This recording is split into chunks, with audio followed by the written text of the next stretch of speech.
entered a new world order because of the reconfiguration of empires and some monarchs having to step down or losing their empires.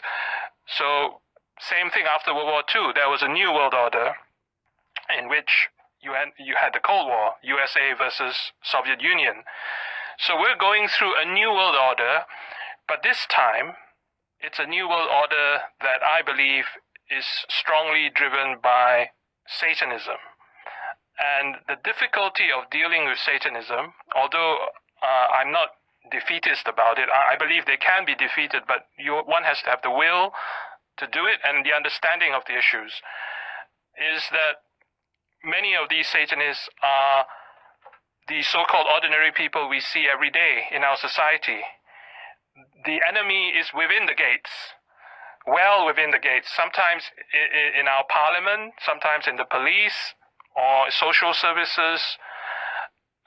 It's not like the Cold War where it was very clear that the enemy was out there in certain countries and we were over here, and the lines were very clear between the two sides.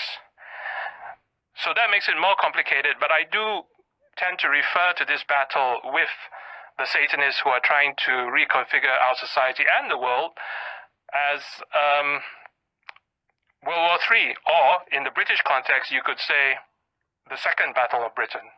Because like the First Battle of Britain, our freedoms are at stake, our children are at stake, our whole way of life is at stake.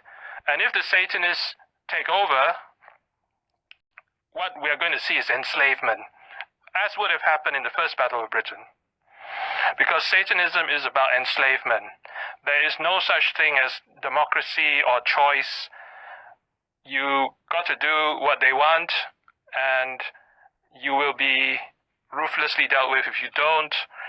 They're not all powerful as they like to make it themselves out to be, but at the same time, we got to understand that what's at stake here is something very, very dark and very ugly that's going to be imposed on us if we don't make the effort now to challenge it and to fight it.